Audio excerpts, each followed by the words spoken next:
example, the first public Jewish intellectual in the Ashkenazi world who is religious, and he is relatively successful in intervening. So you're saying it was as simple as a letter about life after death written in good German, and suddenly the non-Jews just loved us?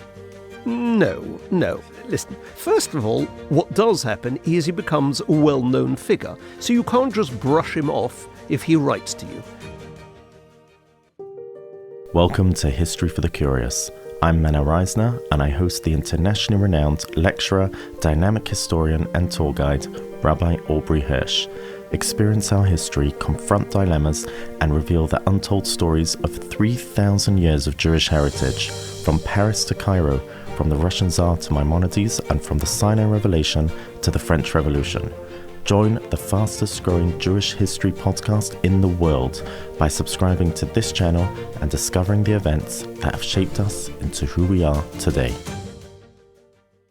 This week's episode is Lil Nishmas Reb Tzvi Arya ben Reb Moshe. Rabbi Hirsch, welcome back. We first of all, of course, want to wish you a Chaim Aruchim. Thank you. We all heard the Hesped, which was very powerful. Just wondering, with the passage of the last few days, is there anything else you wanted to add? The truth is that preparing a Hesped in the middle of a Shiva, you have all sorts of ideas swirling around. I think I managed to express most of them. Just tell the listeners, because we don't know when people hear it, that you weren't able to give a Hesped at the Lavater. Yes, because of Nissan. Although I guess there is one thing I realized afterwards that I hadn't mentioned. It was something that was almost unnoticed but constantly there, and that's that my mother never complained. When she was in discomfort, in pain, at times over the years she was in hospital for her eye, her hip, and earlier during her lifetime, during various difficulties, she just never complained. She got on with it, which I think is something for us in the family to work on. Yeah, but it is really the older generation did complain less. I personally met her a few times, didn't know her, but I met her walking around Golders Green. Always had a large smile on her face, and she always made everyone feel good. So she'll definitely be missed for anyone who used to see her, and she should be a Melitzuesha for you and the whole family. So we are resuming our podcast now. It's been quite some time. And what period of time are we doing for this one? I'm going to introduce you to someone whose name you've undoubtedly heard, but whose life was very much two different halves. Moses Mendelssohn. Yes, I've heard of him. Right. I am grateful to the multi-volume work of Rabbi Alexander Altman, who was actually a Rav in Berlin until 1938, and then a Rav in Manchester for 20 years, to Rabbi Avi Shafran for his article in the Jewish Observer and subsequent interviews, to Rabbi David Katz in Baltimore for his three-part series on Mendelssohn, to Reb Shneur Zalman Lyman for his piece in Tradition, and to Professor of Jewish History in Eretz Yisrael, Meir Hildesheimer, for his various academic essays. What's going on here, Rabbi Hirsch? You never usually say any of your secrets, any of your sources. Some. You don't usually give us behind the scenes of how you created the episode. Because I could not have made this podcast unless I had from sources, especially from Rabbonim, talking about a controversial life, and from them I have taken from their knowledge and their writings. Now, Moses Mendelssohn was born in 1729. He dies in 1785. He lived in Prussia. Prussia was in Germany, right? Yes and no. I mean, in the 1700s, Germany was not yet a single country. It was still made up of separate states. And Prussia itself was ruled by Frederick the Great, who in fact built Prussia into a major power. Mendelssohn was born in the small town of Dessau. His father was a sofer. His mother was of Polish descent from Krakow, and the local Rav there was Reb David Frankel, who would go on to write the Korban Ha'eda on the Yerushalmi, which is printed on the side of the page, like Rashi and Tosfos.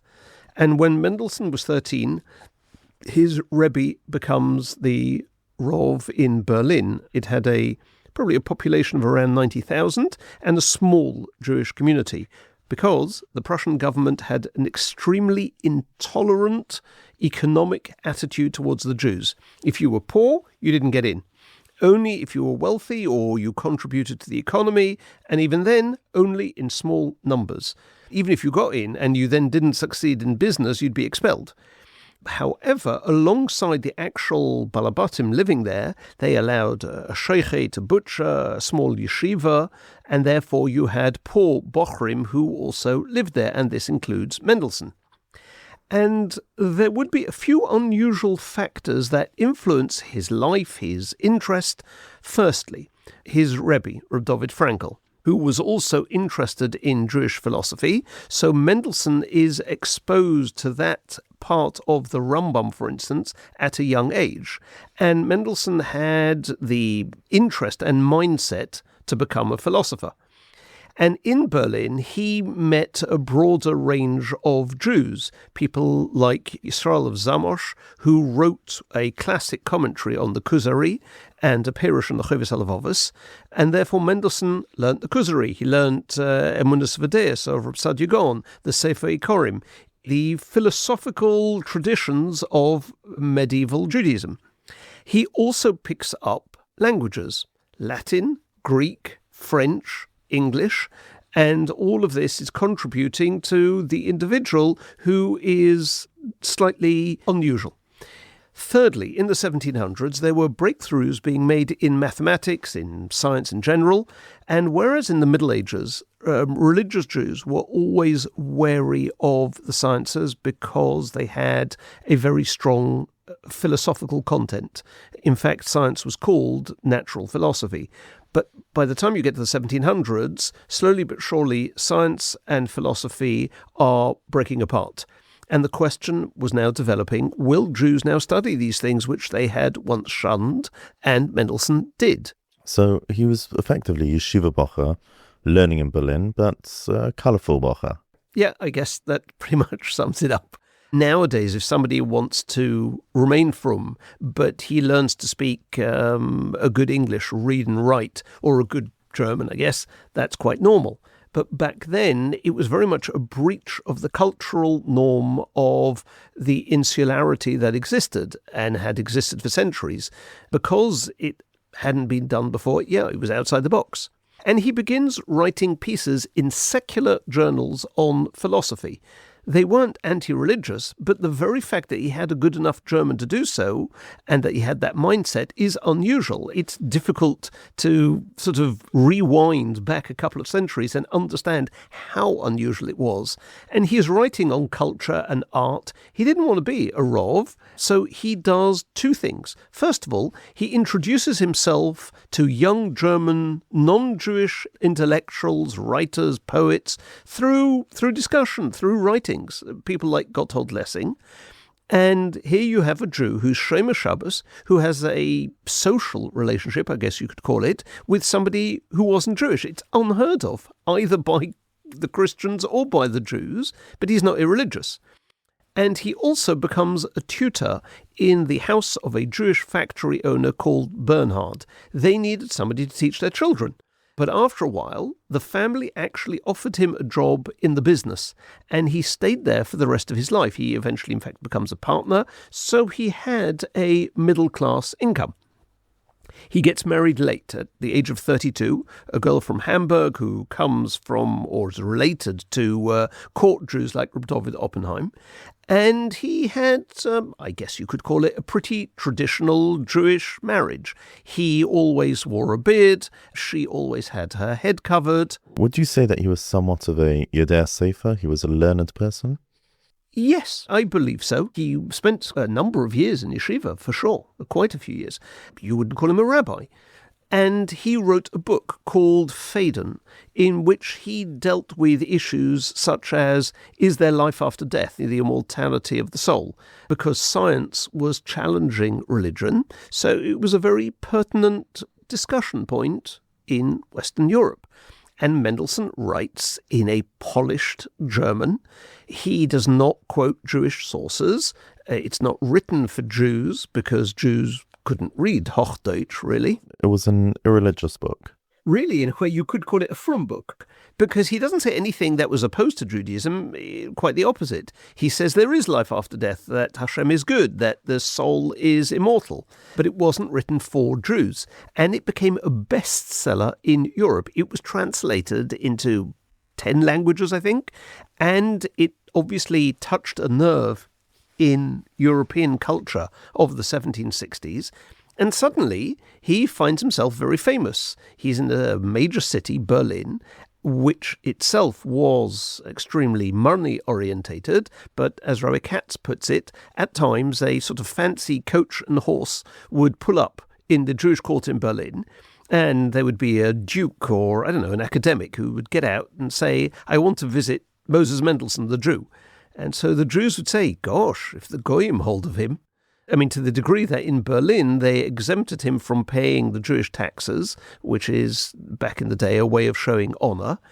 And all of this transforms his life. Not so much the fame and the money, but his standing in non-Jewish circles. Because now Jewish communities come to him and say, listen, the non-Jews hold you in high esteem. We need you to lobby for us, because there was always anti-Semitism. There was always someone trying to legislate against the Jews or expel the Jews from this town or that state. And there was no Jew who could really explain or put over the Jewish point of view to the non-Jewish authorities. And Mendelssohn is what you might call the first public Jewish intellectual in the Ashkenazi world who is religious. And he is relatively successful in intervening. So you're saying it was as simple as a letter about life after death written in good German, and suddenly the non-Jews just loved us? No. Listen, first of all, what does happen is he becomes a well-known figure. So you can't just brush him off if he writes to you. I mean, to give an example, famously, he won a competition in the Royal Academy in Prussia. This is in 1763. He's in his 30s. He wrote an essay on philosophy. And in that contest, he beats Immanuel Kant, who is the philosopher of Germany. I mean, it's remarkable. So that type of guy writes to you, you pay attention, even if you're not Jewish. And secondly, at the time, despite the anti-Semitism, there are a number, perhaps an increasing number of non-Jews in Western Europe who are interested in what was called the Enlightenment. So they won't just dismiss an appeal to tolerance. And this goes on for a while. These people, these Kehillas, coming to him to lobby on their behalf. And therefore you could say that the first half of his life had unusual elements to it, but nothing controversial. He lived a frum life with no thoughts of doing otherwise. The second half of his life is where the story changes. Because, okay, he's now a public figure, and he is intelligent, highly intelligent, and he has a background in yeshiva, and this will create a toxic mix. As we said, Mendelssohn is publishing in the non-Jewish, European cultural world, and at one point he was challenged publicly in his religious views by a Protestant minister called Lavater. Lavater wrote to him, how can you be so intelligent and remain a religious Jew? If you were intelligent, you would become a Christian. I mean, particularly a Protestant Christian, which is much more rational than Catholic Christianity. And Mendelssohn answers and says he is Jewish because he believes in Judaism. Every religion has rational and less rational elements. Every religion has some superstition in it, but Judaism has less irrationality. So he defends Judaism, but on rational grounds. And the question is, how did he feel about the less rational elements, which is an area where you need emunah, like chukim? It's easier to keep the mitzvahs that you understand. Now, it's true he isn't advocating dropping mitzvahs, but his defense of Judaism is that it's more rational than Christianity, which it might be, but that's not why we follow it. It's true, he's talking to a non-Jew. He has no sort of obligation to engage this guy in explaining the less rational elements of Judaism. But the question is, and we don't know the answer to this, was he more comfortable with rational Judaism? But did he know this letter would be published widely? Yes, because to the degree that there was so much pressure on him to defend his views, which clearly sort of weighed heavily on him, that he suffered a nervous breakdown after this became public, although it was never a private type of correspondence. And he is around 40 years old at the time. And after that, Mendelssohn decides, as he writes in a letter in 1779, to dedicate the remains of my strength for the benefit of my children or a goodly portion of my nation, by trying to bring Jews closer to culture from which my nation is kept in such a distance. So he now has a sort of an approach, a shitta that he is following. And he also becomes now controversial because of certain episodes, the first of which is called Halonas Hamas, which means the delaying of burying somebody who's passed away. What had happened is there were non-Jewish scientists, intellectuals, who argued against immediate burial. Because how do you know the person's really dead? You're going to check their pulse? Maybe you should wait a couple of days before burial to make absolutely sure. Now, the Jews are anxious, unhappy about this, and particularly the government in Mecklenburg wanted a rabbinic opinion. Why should an exception be made for the Jews? Rabbi Yaakov Emden, who at the time was the Godel of Germany because the Pnei Yeshua had passed away and Rabbi Yitzhak Eibeshitz had passed away almost a decade earlier. This is 1772.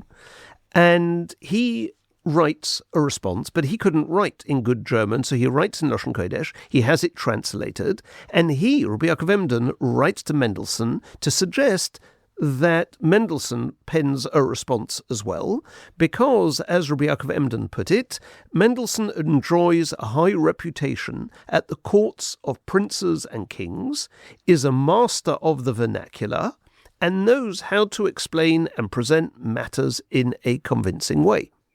So Mendelssohn did, and the government listened to him. And they dropped the idea that for Jews there would be a delay in burial. Fine. This is in public. But then Mendelssohn wrote privately to Rabbi Yaakov Emden and asked, Tucker, why is the Jewish world so strict about Halonas Hamas? Maybe science is right. And aren't there various Gemaras that don't seem to be as insistent? Rabbi Yaakov Emden rejected his reading and says, you're wrong. But the exchange created a correspondence between them.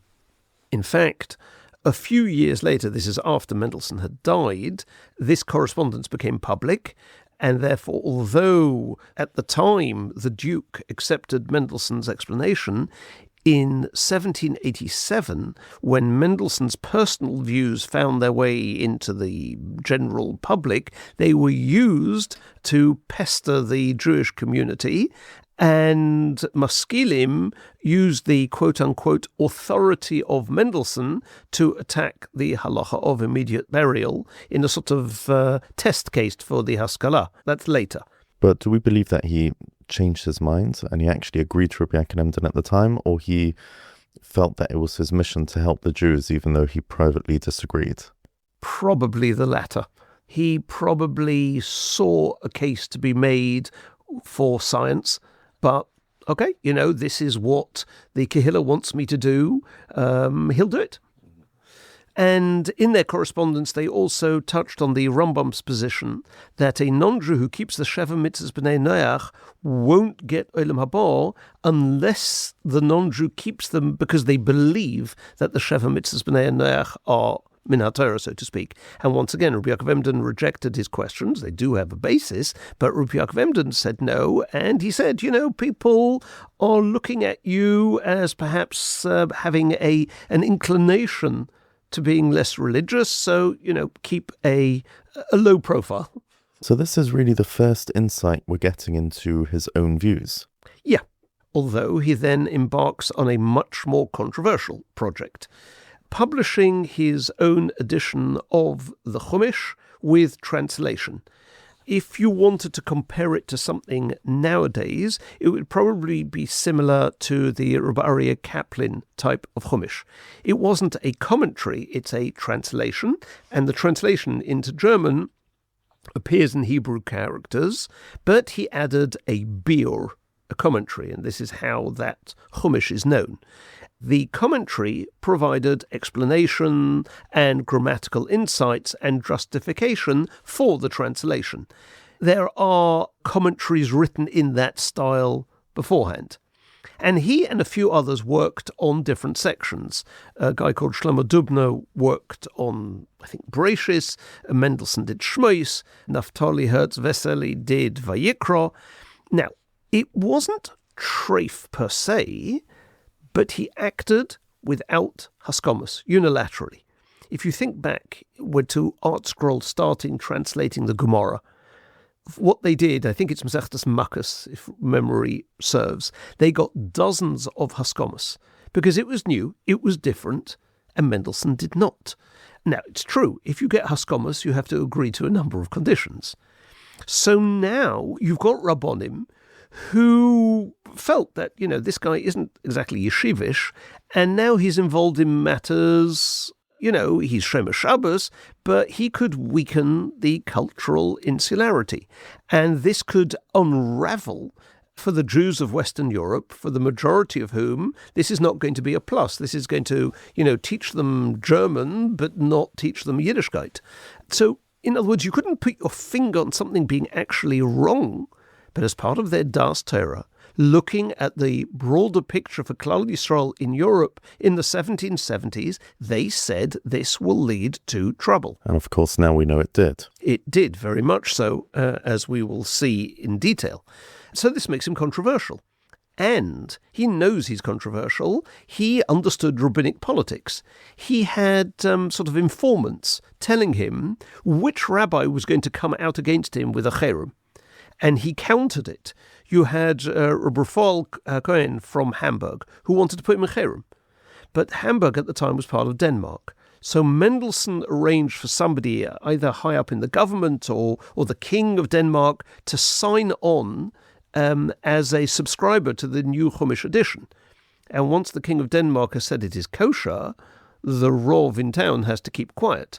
Noidi Yehuda was put through the same situation. He had ruled that the biur should not be introduced into schools. He didn't mind it being used by adults, and he wanted this confirmed. But he had to back off because there was this wealthy, influential Jew in Prague who got involved because of Mendelssohn. And this is how Mendelssohn beat the opposition, by using non-Jewish political backup, protectia. It still goes on today, even in religious circles, but the Rabbonim are now upset. Now, you do have later generations, like Rabbi Akiva Eger and Rabbi Yaakov Kamenetsky, who read the biur. But in the 1770s, this is a breach.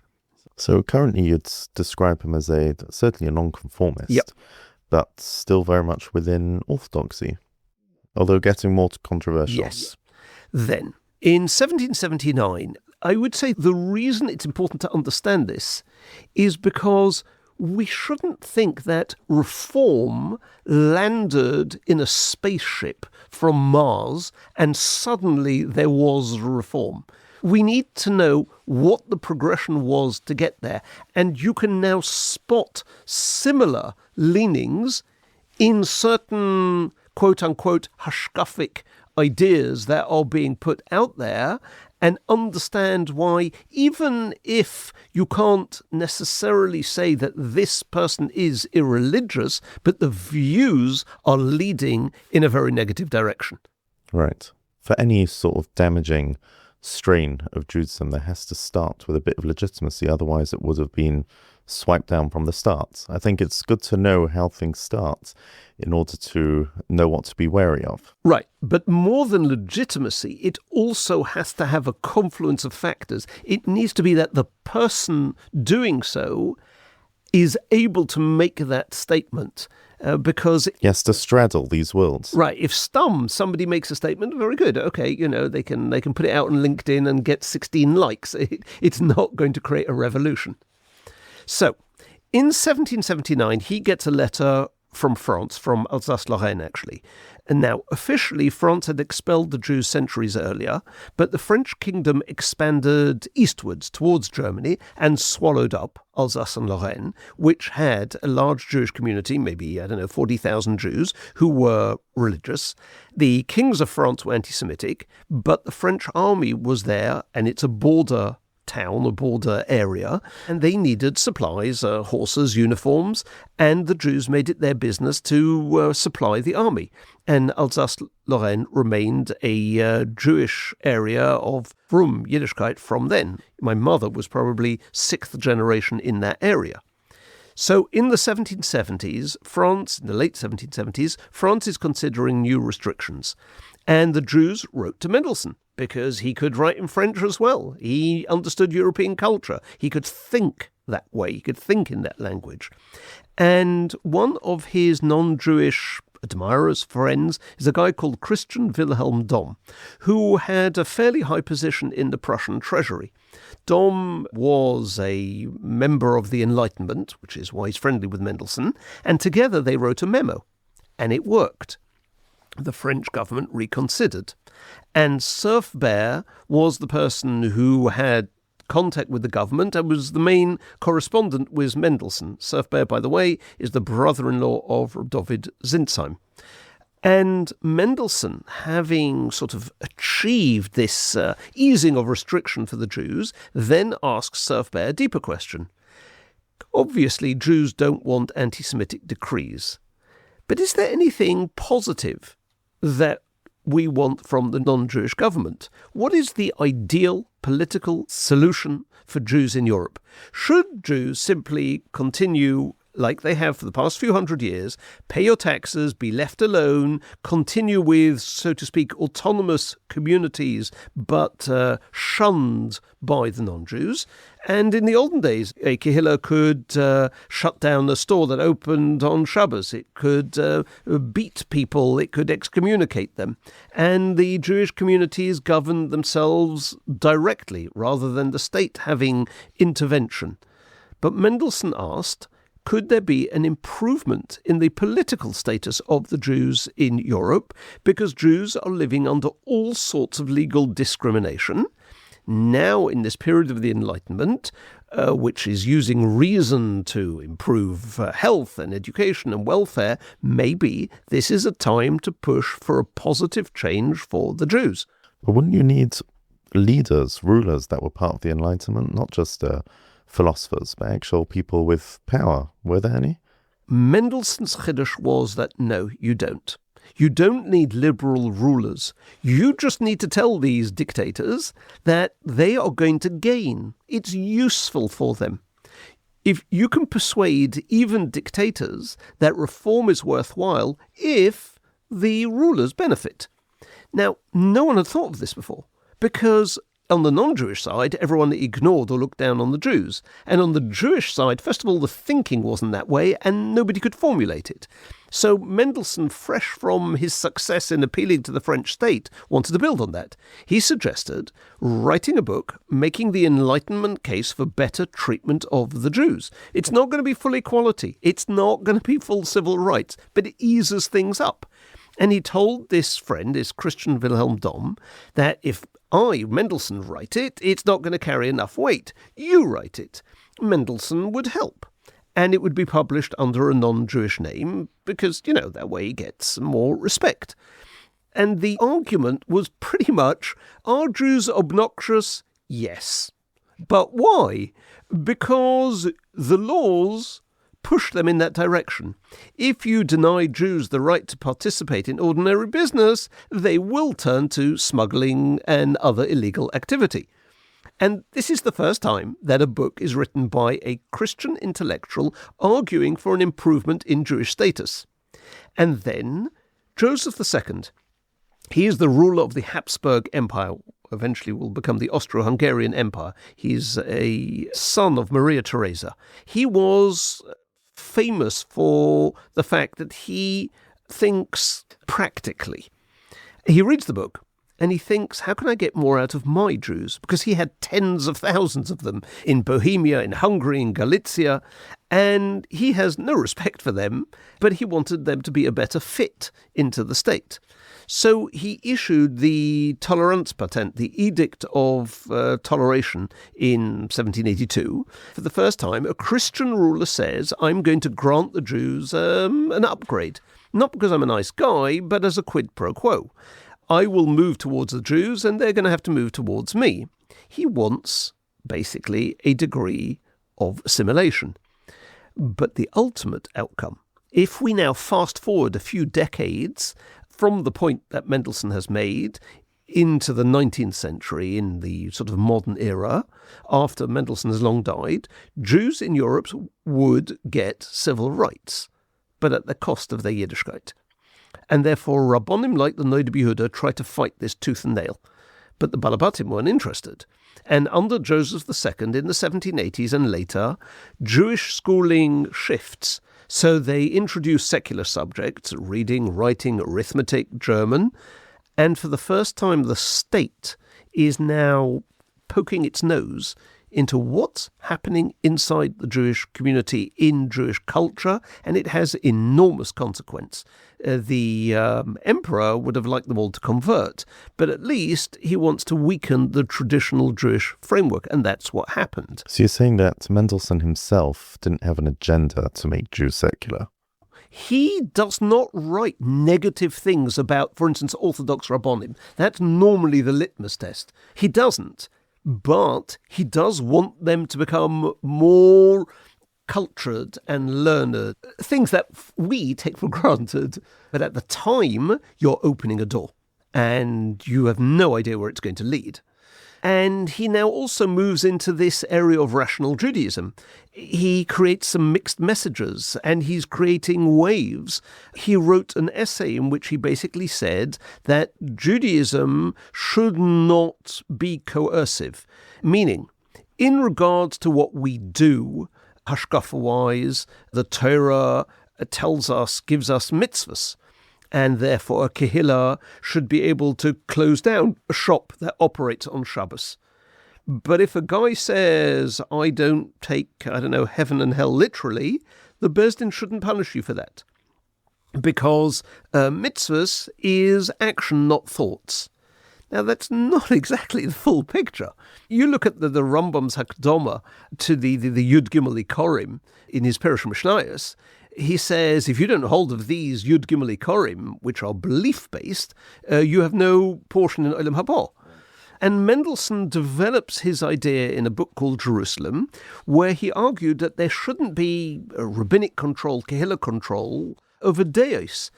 And then he even goes as far to say that certain matters of Chosh and Mishpat should be left to the state, areas which are in the public domain.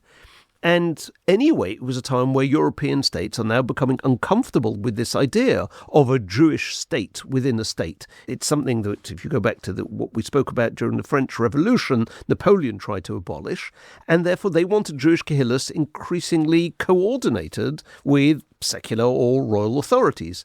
And it started happening. In Germany, in France with the Shagas Aryeh, not only because of Mendelssohn, but he was a public voice in this arena. The Noda B'Yehuda has to deal with this. And obviously not having Chosh Mishpat means removing power of Beis Din, which is devastating. Yes, and when we come, Mi'at Hashem, to do a piece on the Shagas Aryeh, we will see the accommodation he had to make with this. So would you say in history that Yidden ran their communities in a much stronger way than we sort of see today? They Absolutely. had a real hold of the Kehilla. Yeah, sure. And that's what he was battling with. Yes, because he felt that as a result, Jews will no longer live under the oppression of the burdens of anti-Semitism. Now, we do have an example of somebody who was part of Mendelssohn's crowd. He'd written the Vayikra part in the Mendelssohn Chumash. Vesely, he wrote an essay called Divrei Shalom Ve'emes, and he argued to restructure Jewish education. His model was a pyramid. At the bottom, little children learn a little bit of Limudei Kodesh and a lot of Limudei Choil. And as you get older and move up this pyramid, more and more people will drop away because they're going to go into business. And at the top, the smaller group is interested in becoming rabbonim and, people who would have a Jewish influence in the world. They should start learning Gemara more seriously. And they would obviously be doing much, much more Kodesh than Choil. But this is explosive. And the rabbis condemned him, especially because he used this phrase, Kol Talmid Chacham she'ein lo das, nevelo toivo mimenu. Any Talmid Chacham who does not have das, a dead animal is better than him. But he interpreted das to mean secular education. And the Vilna Gaon and others were not best pleased. Now, Mendelssohn once again gets the non-Jewish government to prevent the worst outcomes of this guy being put in cherem, but the Gedolim are really unhappy. And then Mendelssohn dies. In 1785, he's relatively young. He's in the middle of being this major macher in European Enlightenment. I mean, you look at his Matzeva in Berlin, it's all in Hebrew. But at the time of his death, his ideas about Jewish autonomy and Jewish rights were a pipe dream, because Frederick the Great was the King of Prussia, and there was no chance that he was going to give Jews civil rights. But 4 years later, the world turns upside down because the French Revolution overthrew the monarchy, killed the king and queen, stripped the church of its property and power, and remade France. And therefore, 5 years after Mendelssohn's death, France gives the Jews civil rights.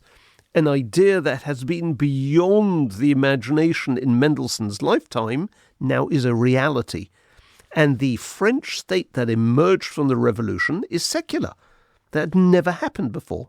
A regime now defining itself in secular terms, not in Christian terms. As Rabbi Katz puts it, in that kind of state, what you believe is your business. On Monday you can be Jewish, on Tuesday you can be a Christian, on Wednesday you can be a Muslim, on Thursday you can be Jewish again.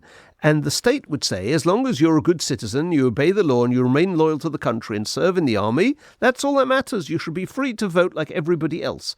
Once again, today we take this for absolute granted. But not then. So the French go on to conquer huge territories in Italy, in the Rhineland, and they imposed this French system wherever they went. No more discrimination against Jews, abolition of ghettos, civil rights. You could go into any business that you wanted.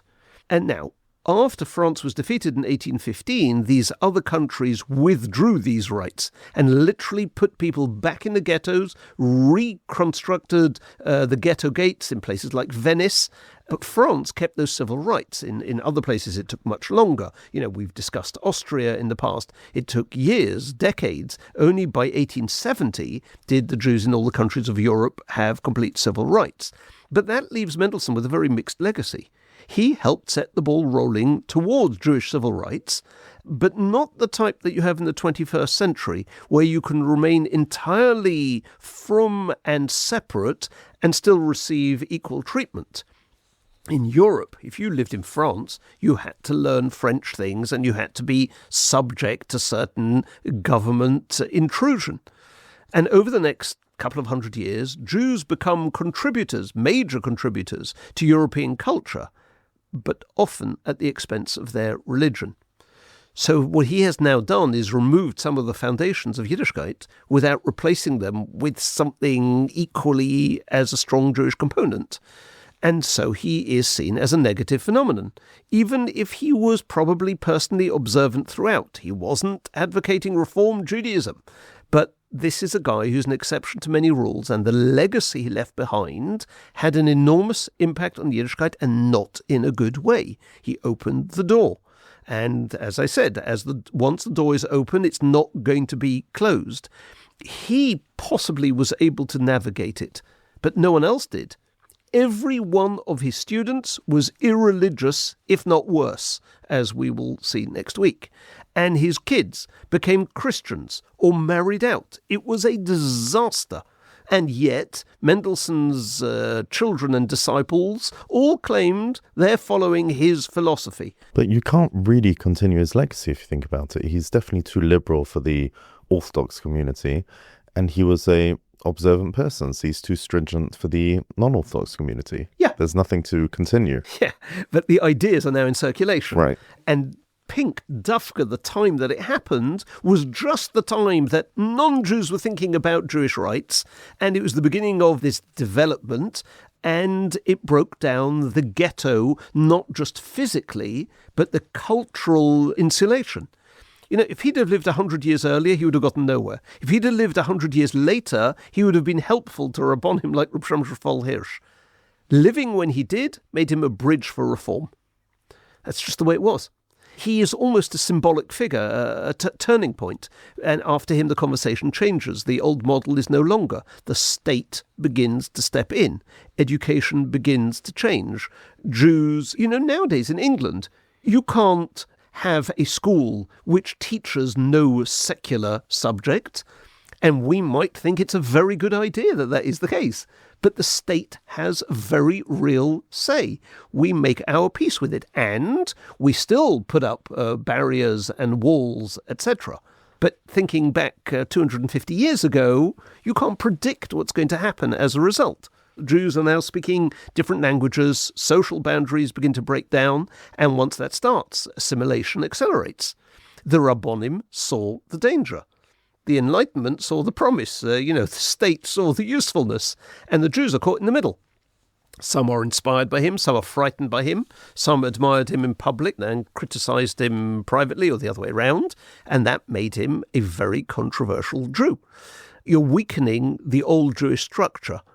But today, we wouldn't want to go back to being ruled by the Tsar and having no rights. Refresh yourself on the state of affairs in countries in Europe that didn't give the Jews any rights at that time in the 1800s. Our series on Russia, it was horrific. The Cantonists, the expulsions. So what's the solution then? Obviously not assimilation into marriage. It's not a price worth paying for living in a ghetto. Yeah. In his later years, he did say things which were decidedly wrong. He wrote in Jerusalem, "I acknowledge no immutable truth, only those, in other words, which are conceivable to human understanding and are demonstrated and warranted by human faculties." You can't talk that way because there are truths that can't be demonstrated.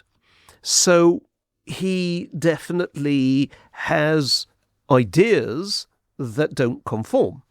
But when Rabbi Avi Shafran wrote an article in the Jewish Observer, in the Agudas Yisrael publication, I think it was 1986, at the request of Rabbonim, he ended the essay by saying, rather than simply condemn Mendelssohn, we would do better to understand him. That doesn't mean to agree with him, because we don't, but we do need to understand him. So after all this, you would say that he was positively motivated? Probably. But definitely wrong. Definitely. Right. I mean, reform is born the next generation, and it was terribly destructive. Now, to end this week, we will turn to possibly the most famous mention of Mendelssohn's name in the will of the Chasam Sofer. But just like other things tonight, it turns out it isn't so simple.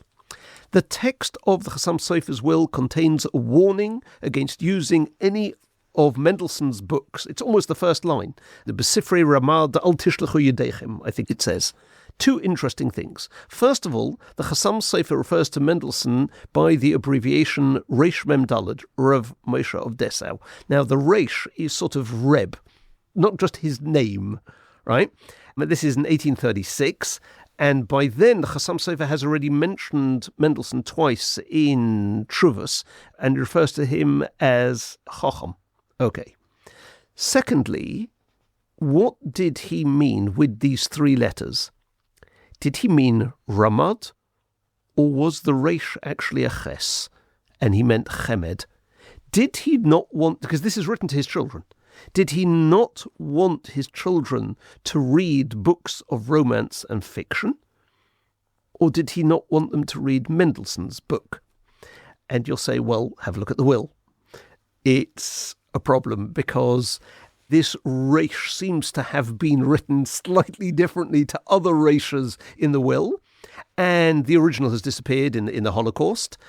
And even if it was a ches, he might mean Mendelssohn, because, as I said earlier, he refers to him in his Truvas as Chacham Moshe of Dessau, not because he means Chacham, but because he means an intellectual and not a rabbi. So, does he mean him? Does he not mean him? You have Rav Chasam Sofer, who is the Hassam Sefar's second eldest son, I think. He was the Rav of Krakow. He said it's definitely Chemed and not Ramad.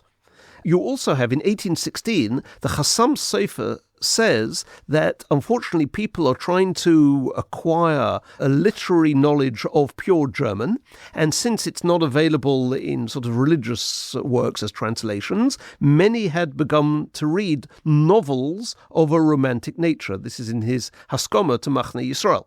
So he definitely was against that. Rav Zuriel Hildesheimer, who was the Rav in Eisenstadt and then in Berlin, he said that somebody who he held in very high esteem and who had a direct part in the will of Chasam Sofer had told him that the correct version is Chemed. And it's probably the Chasam Sofer or Rav Shimon Sofer, because he was friendly with both of them. And the son-in-law of the Chasam Sofer, Rav Yonah Shlomo Zalman Spitzer, the Rav of the Schiffschule in Vienna, initially said that he thought it was Chemed, but afterwards he said, actually, it could be Ramad. Now, it is very clear that the Chasam Sofer did not approve of Mendelssohn's writings. And he said that when the Biur appeared in 1783, his Rebbe, Pinchas Horowitz, the Haflah in Frankfurt, had told him that these teachings should not be accepted. And the Maram Shik, who was a Talmud, a close Talmud of Chasam Sofer, said that the Chasam Sofer once saw a Biur Chumash in the Maram Shik's house, and told him off for it, told him off for learning it.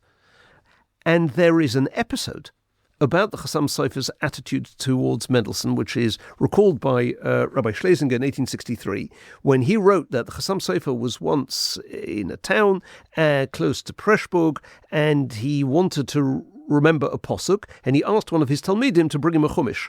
And the Talmud handed him a Chumash, which was the Biur, and the Chasam Sofer took it and threw it on the ground. To that, there was a booklet called Ksav Yeshe Divrei Ebes, which completely refutes this story, which was published by a group of other Talmidim in Pressburg on the 11th of Adar in 1865, and it denies this event as having happened, and all that the Maram Shik in any way proved the testimony, which he in fact didn't. So it's in itself a mini mystery in its own right. Chasam Sofer was definitely opposed, but we just don't know how opposed. Yeah. It's basically a reflection on this whole episode. Right. In other words, Mendelssohn was a controversial figure. His views would definitely be expanded upon to justify and legitimize reform. And he did write things that were wrong, and some which were treif. ... Right. But it's just interesting as we come to the end of this episode to reflect on nowadays. How miraculous is it, the time that we live in, which is that the state treats us exactly like equals. We have the exact same rights and everything. All the taxes for the Jews are long forgotten about. And yet we could be completely from. There's explosion of Torah, there's an explosion of yeshivas, and this is just unthinkable about 200 years ago. But it's terribly dangerous. But how many Jews have we lost as a result? Millions. There were, and I probably said this statistic before, there were 6 million Jews in the United States of America in 1945.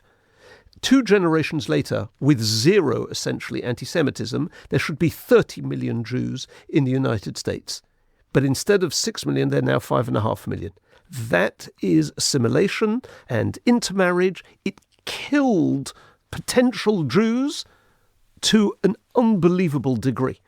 So it's always paralleled. When Jews live in prosperity, there's always the Jews that are falling by the wayside. Prosperity and freedom. Freedom, right. Yeah. Where you can choose to do what you want. So what is going to keep you in line? Not the non-Jews oppressing you, and not the koach of the Kehilla of Bezdin. It's your own autonomous choice. Now, as you say, As a result, we have been able to build Torah, etc. But at what cost? Yeah. Thank you, Rabbi Hirsch. A fascinating episode. We wish you once again Chaim Aruchim. Listeners can still, we really appreciate all the messages that have come in. I know you've been receiving many personal messages. And please feel free to send in any questions, any feedback to podcast@jd.org.uk. And next week we will be diving into deeper. We will look at reform. It's different to what we've looked at so far. Thank you, Rabbi Hirsch.